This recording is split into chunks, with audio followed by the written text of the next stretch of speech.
Welcome to Coach on the Couch. I'm your host, Jason Zaleski. Coach on the Couch today sponsored by Forward Bank.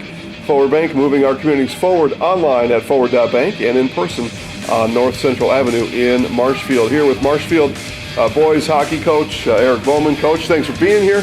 Of course, you're here. It's practice time, right? Or just letting loose at the end of practice. So just remind us, how many years you've been coaching and what keeps you coming back every year? Yeah, man, it's my 7th year coaching, maybe 8th. It's all blended. It's so fun. But, really what keeps me coming back is just the boys. Mm-hmm. It's just something about leading a group of developing young men into the next step of their life. And, my first year coaching, it was definitely a learning experience to where now I feel as though I'm very settled in. And every day, you come in and they're going to bring something different to the table. So I'd like to think it keeps me young. Maybe that's not true. But, man, I really appreciate the opportunity to work with some of these guys because they give me a lot of hope for what's coming down in the future out of them. So, yeah. Yeah, and we're going to talk about the future, which starts now with the 2021-22 version of your hockey team. Let's just kind of put a wrap on last year's team a little bit and the experiences that you had with those guys. We looked at the points leaders from last year, Ian Haugen, and we can go through some of the other seniors, but Ian led your team with 27 points, a real igniter out there, although I know we've got a different guy to talk about in goal, but we'll get to him in just a second. Just talk about the senior group you had last year and some of the memories that you had with those guys during the season.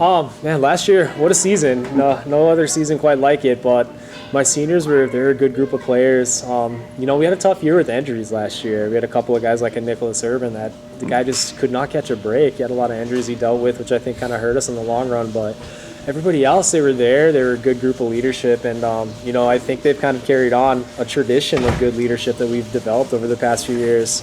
What we started to try to do is bring in a junior captain that's transitioned into a senior captain role, and last year that was Peyton Smith. This year he's now a senior. So, the leadership we've had, the senior group we had last year, there's a lot of good skilled players that did a lot of good things for us. We hope they're around to support us this year as we kind of break in some new younger guys. I mentioned Ian leading your team in scoring, 27 points, by far not the biggest kid on the team, maybe the smallest kid on the team. What is it about hockey that enables a guy of that size and stature to be able to excel like he did in particular? Yeah, he saw the ice really, really well, and he knew where to put himself. He put himself in a position to score. He always seemed to find that open spot of ice, and when he got the puck, he would finish it. Him in particular, I think you called him an igniter. I think that's the perfect term for him because he was a smaller guy, but he knew when to talk, he knew how to talk, and he drew penalties. He did a lot of good things for us last year. Again, he's just a guy that tends to know where to be. And, we've certainly got a few of those guys on our team this year as well that, learned a little bit, I think, from Haugen. But also, again, we've just got some very, very intelligent hockey players, which I'm very fortunate to have those guys on my squad. We'll move now to this year's team. Sometimes we have an igniter. Sometimes we need some lighter fluid at the same time. And, a lot of your team's going to go as far as Cole Halverson in goal takes you. Talk about lighter fluid a little bit and what he means to this year's team. Yeah, lighter fluid was a learning experience last year, and man, it takes a lot of courage, I think, to play goaltender. He's done it a little bit through youth association when he was younger, but last year we asked a big favor out of him, and that was to play varsity goalie, and he answered the bell. He had some really, really good games for us. There was a couple of nights that maybe were a little bit tough, but that's what you can expect with any goaltender, especially a guy that's learning on the fly. I think this summer he did some good things. He went to some camps. He's gotten better. He's looked very good in practice. And I think kind of what separates him from the rest of our guys in reference to goaltending is it's just his attitude. He's such a, I don't want to say lackadaisical, that's not a fair term because he focuses, but, if he gets scored on, he runs it off his shoulders. It's not going to ruin his night. And I think that's an important quality in a goaltender is sometimes, things are going to happen. You're not perfect. And if you give up a weak goal, I have seen some goalies in the past that it's just imploded them. Cole, that's very much not his personality. If it happens, it happens. He forgets about it, he moves on, and then we can address it after the game. And I think that's a very strong characteristic to have out of a goaltender. Now, remind me and the audience, Cole coming back this year as a junior? He's a junior this year. We've got a sophomore, also Reed, and he'll push Cole. I think it's good. There's some competition there.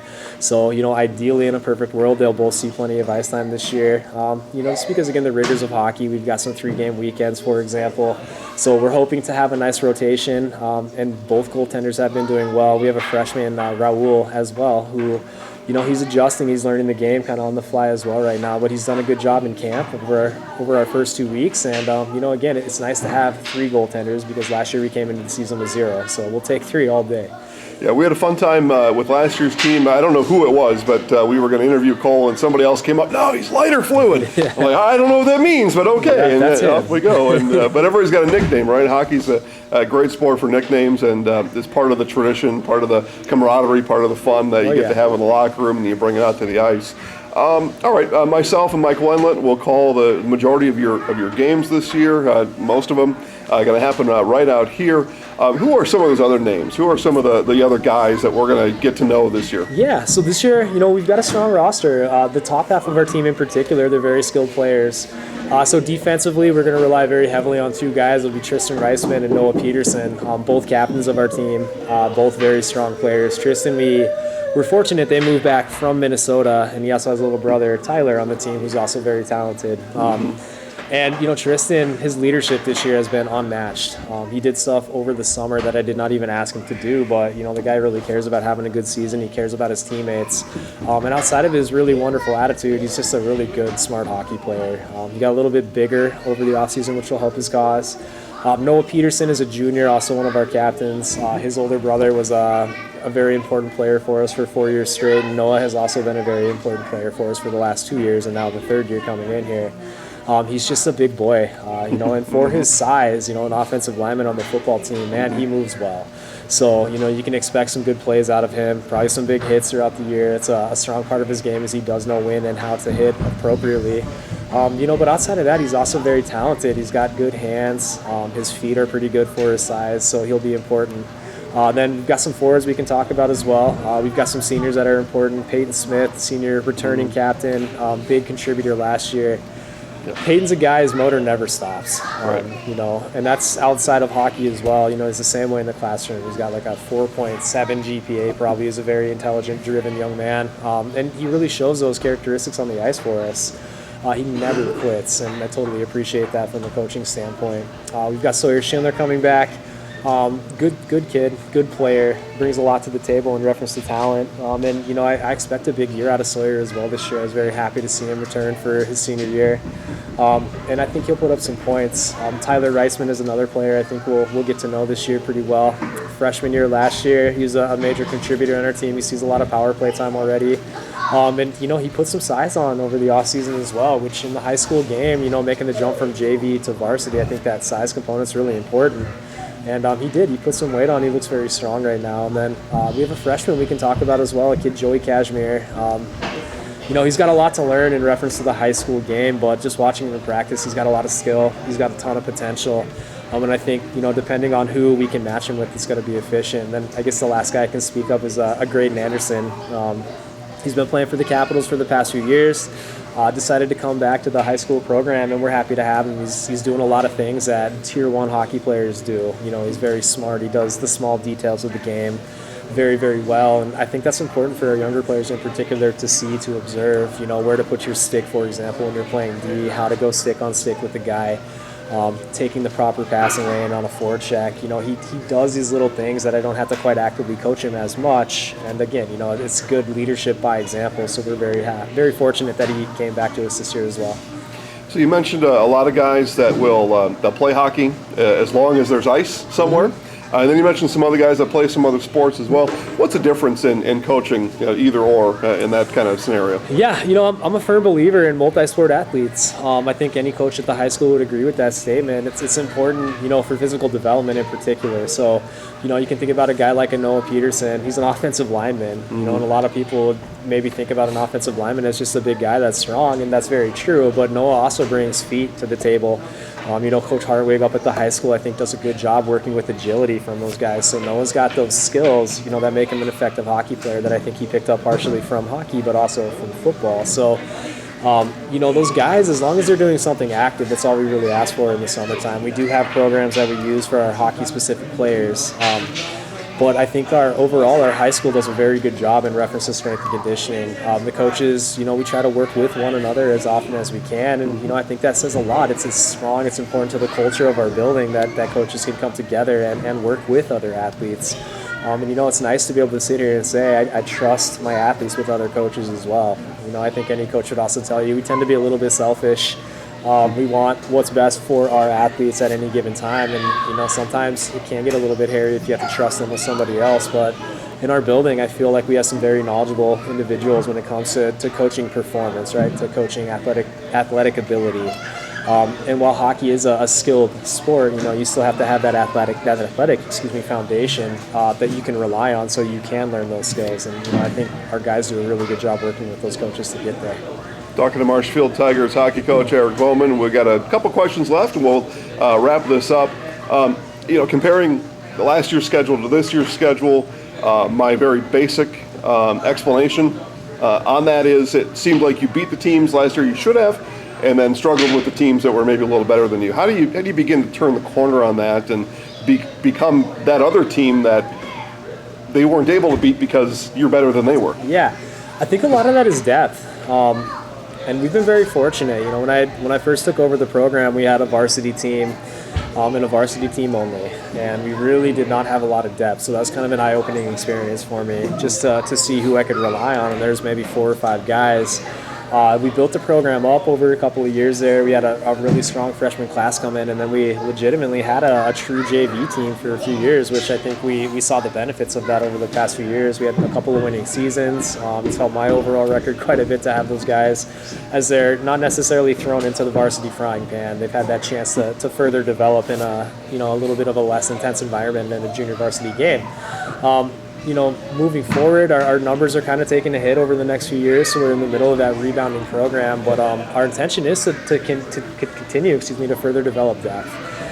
You play a team like Spash, you play a team like Wausau West. I mean, they got guys on their JV squad that could probably play varsity in some other programs across the state. So, it's hard to match up with those programs when they have 20 legitimate varsity hockey players. And we've been at that range over the past few years. So I think that's really what's going to help us to turn the corner. Maybe not necessarily this year in reference to our depth, but I think over the next few years, that's our long-term goal. Is we want to have that fourth line that we can put out there and match a first line from another squad.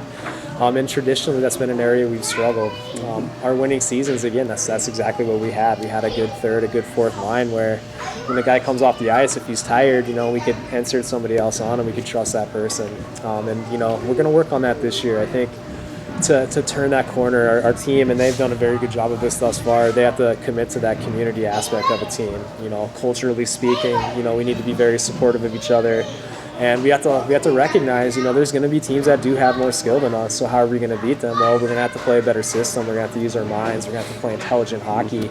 Just to brag on my team a little bit, we've got some very intelligent guys. We were, I think, the second overall highest GPA in the state last year on our team. Wow. So, we've got guys that, again, they get it. They understand things. They're coachable. They listen to us. And I think that's what's going to help us cross that bridge this year. Not necessarily pure skill all the time, but employing guys in a certain system that tailors to their strengths. And again, they recognize what their strengths are. They're intelligent enough to play to those strengths. So I think that's going to be really important for us this year. And again, in the future, depth plus that knowledge of the game is going to be very important for us moving forward. The varsity frying pan, I like it. Yeah. I'm going to use that Yeah. if you don't mind, Coach. All right, we'll end with this one. Last year, limited attendance. I will say, though, those that were in attendance last year made a lot of noise for you and your guys. This year, though, it's come one, come all. So I guess give an advertisement to tell people to come out and watch, and what a difference that's going to make too. Yeah, we've been really fortunate. Like I said, my first year coaching, it was interesting. There wasn't a lot of interest in the program. I'd been losing for a couple of years, so as we've turned that around, we've seen the fans come in, and man, our fans are wonderful. Our student section, if you ask the principals, maybe they get a little bit too rowdy every now and then.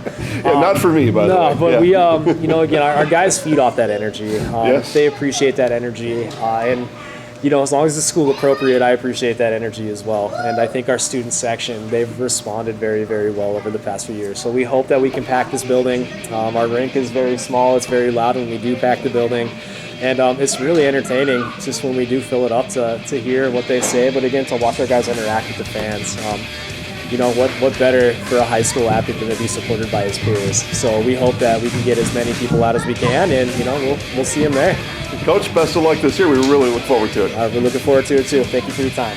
All right, guys, that'll do it for now. Coach on the Couch, more coming up later. I had an employee at once ask me to prioritize family, faith, and business, and I put them in that order in particular. For each one of our employees, it's family first. You do what is best for you and your family. Then the rest of it will take care of itself. It's about making sure you make the best decisions for you and your family.